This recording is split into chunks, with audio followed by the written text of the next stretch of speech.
She's a political commentator, co-founder of the Blexit Foundation, and author of the upcoming book, Blackout, here to discuss the racial tensions currently simmering in the U.S.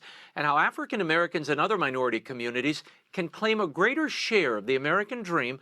Please welcome to the program, Candace Owens. Candace, thank you for being here. Now, we're hearing consistent cries of systemic racism, Candace, from politicians, from the media. On Tuesday, Attorney General William Barr testified before Congress, and this is what Representative Richmond, from right here in Louisiana, had to say. Watch. You started your testimony with eloquent words about the life and legacy of John Lewis, fighting systematic racism, voter intimidation, civil rights. The one thing that you have in common with your two predecessors, both Attorney General Sessions and Attorney General Whitaker, is that when you all came here and brought your top staff, you brought no black people. That, sir, is systematic racism. That is exactly what John Lewis spent his life fighting. And so I would just suggest that actions speak louder than words, and you really should keep the name of the Honorable John Lewis out of the Department of Justice's mouth. Candace, your reaction, and is there systemic or systematic, as the congressman said, racism in the United States? I mean, it's so hard to listen to stuff like that because it's so obviously dishonest. I mean, what a bizarre thing to say that if you walk into a room and you don't walk in with a person of color, you're perpetuating some sort of systemic racism. Do the same rules apply if you walk into a room and you've got a white person, a black person, but you're lacking an Asian person? I mean, it makes no fundamental sense to say that depending on how many colored people are in the room determines whether or not the room is racist. And this is one of the things that people keep forgetting about America. We live in a majority white country, okay? So if you were in Uganda and you walked into a room and you saw majority black people, that would not be an example of systemic racism against white people. That would be an accurate reflection of the amount of white versus black people that live in the country. What black people are looking for right now, it seems, people like him who are race baiters, is to become a majority in every industry, in every room, on every sports team. And it doesn't work that way when you represent 13% of a population. This is such foolishness. Candace, we keep hearing this systemic racism, though, that it exists, that it's in play. Do you believe it is? I mean, one could certainly say during the Jim Crow era, when African Americans couldn't vote, that's systemic racism. You have things in the system that are contributing to racism. Now that we've had a black president elected twice, black Supreme Court justices, is systemic racism still a reality today? It is not a reality. It is the opposite of a reality. It's an illusion that people are holding on to because they don't want to do hard work and they just want to be afforded all of these privileges in life without ever having to work. There is absolutely nothing that I cannot do as a black American in this country that a white American can do. If you can point to me to the law or the practice that's in place that somehow keeps me out based on my character and how hard I work, if there's two people that are working the exact same and putting out the same, exerting the same amount of effort, and you're going to tell me that as a black person I can't get ahead, it doesn't exist. So what they're looking for right now, these race baiters and these race hustlers, is they want more. They want extra credit. Right? They want to be privileged. They want to be ahead of people. And that is what's wrong. That is where the real racism is existing. To say to someone, you need to constantly be with a black person. I mean, how foolish is that, Raymond? I need to play something for you. This is a recent interview with that great interviewer, Seth Meyers. This is MSNBC host Joy Reid, and she was asked about the Black Lives Matter movement. Listen. Black Lives Matter, it started, during enslavement, right? I mean, Black Lives Matter is an age-old movement that just changes names. It's been the civil rights movement. It's been run by SNCC. It's been run by the Southern Christian Leadership Conference. It's been John Lewis's movement. It's been Dr. King's movement.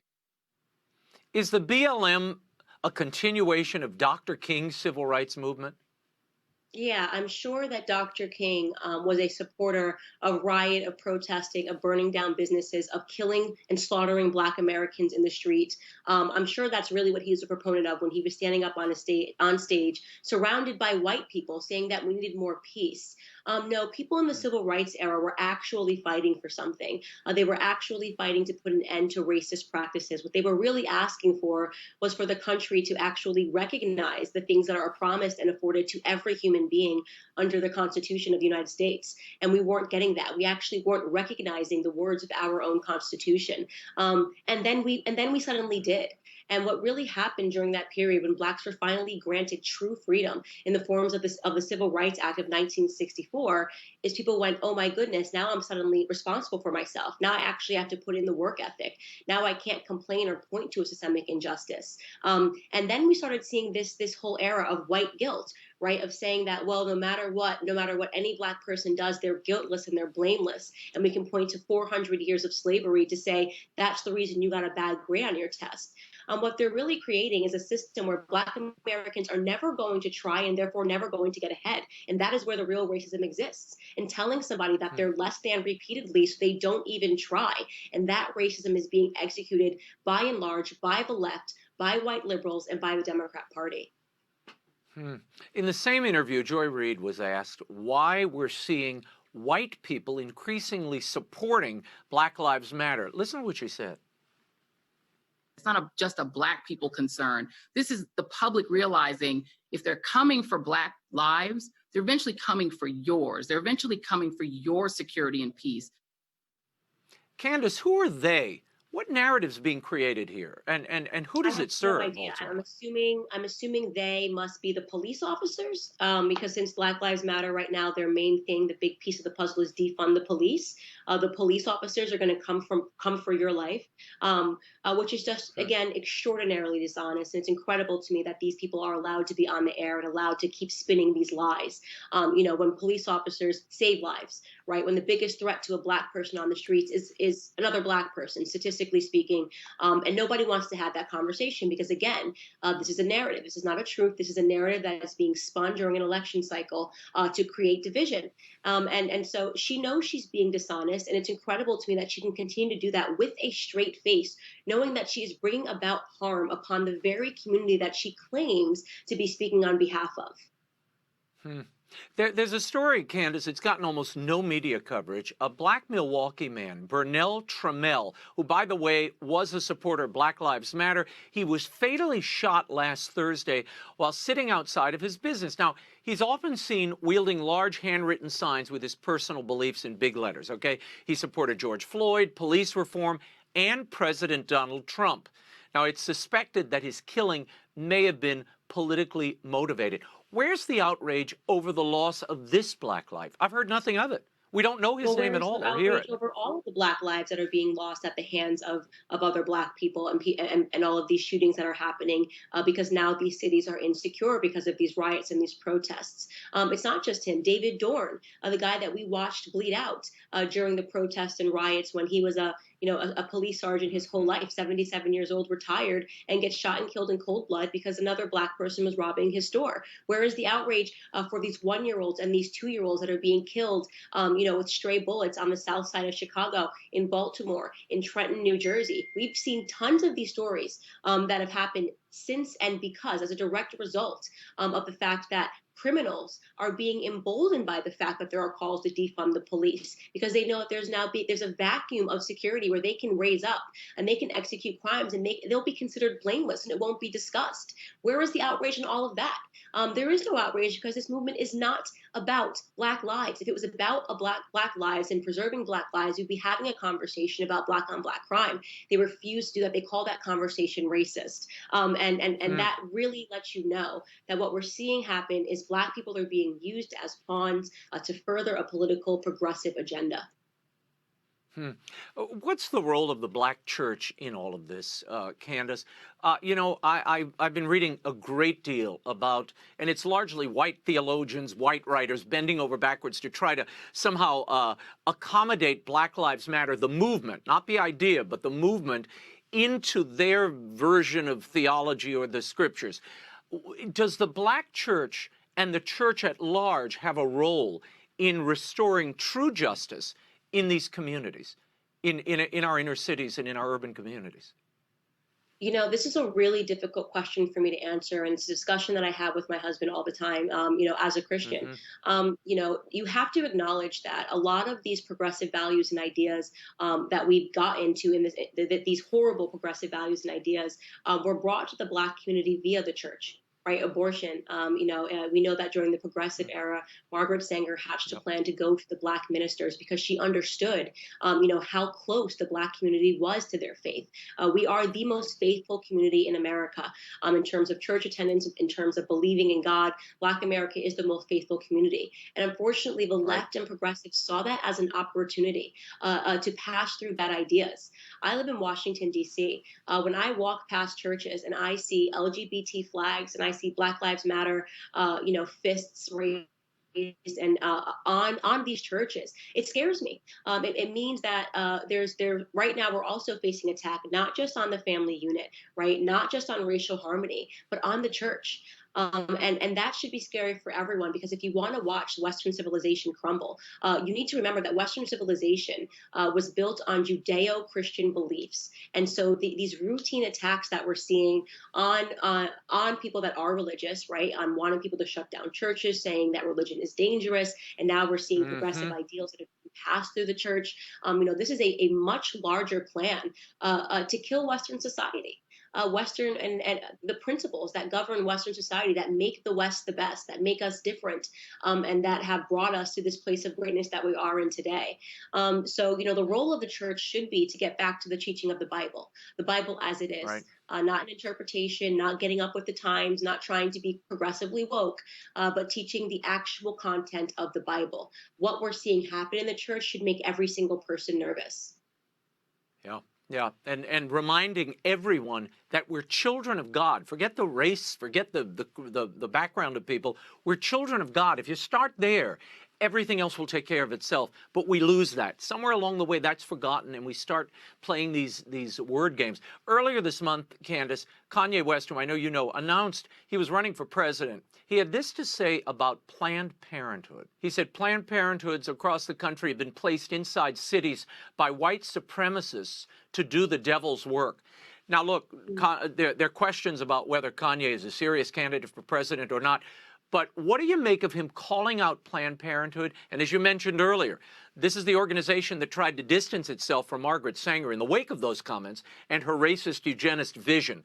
Does what Kanye say resonate with members of the African American community, do you think? It certainly needs to, and this really gets back to just Black Americans needing to learn their true history. How many Black Americans do you think actually know that Margaret Sanger was an avowed racist and eugenicist, who was a supporter of the Mississippi appendectomies and wanting women that were Black and impoverished to make sure that they could never have children? She was the person who created Planned Parenthood, and Planned Parenthood still, by and large, executes successfully on her dream. We know that 18 million plus Black babies aborted since 1973 should have everybody alarmed in discussing this. We know that the Black population growth has stagnated, and this is something at the same time. The irony that they're going around and looking at the history of every company and every brand, and Uncle Ben has got to go, and Aunt Jemima has to go, and the Land O'Lakes lady has got to go, but the Planned Parenthood building still gets to stand. If you're looking into histories that are bad and you're pulling down statues, you're not going to pull down Planned Parenthood clinics. Margaret Sanger, her legacy gets to stand all over Black and Hispanic neighborhoods. These are questions that anybody should be asking. These are good questions to ask, and it should show you that they are here to further a narrative, and it is a narrative that, by and large, always hurts Black Americans. There is something about progressive policies that always lead to regressive results in the Black community. Yeah. Yeah, no, there's no doubt. And this is, in some ways, this is arresting everybody's attention, one would hope, to the true tragedy and the true racism going on in these Black communities. And it's via the groups you just talked about. We are seeing statues coming down, monuments and streets renamed. This week, Loyola University of Maryland announced that a residence hall named in honor of Catholic writer Flannery O'Connor, the great Southern writer, would be renamed due to recent concerns about her use of racist language in private correspondence when she was a teenager in the 1940s. Now, what's most striking about this is the president of the university, a Father Linan, said this about O'Connor's writings. He said, "I'm not a scholar of Flannery O'Connor, but I've studied her fiction and nonfiction writings. Particularly in her fiction, the dignity of African American persons and their worth is consistently upheld, with the bigots being the object of ridicule."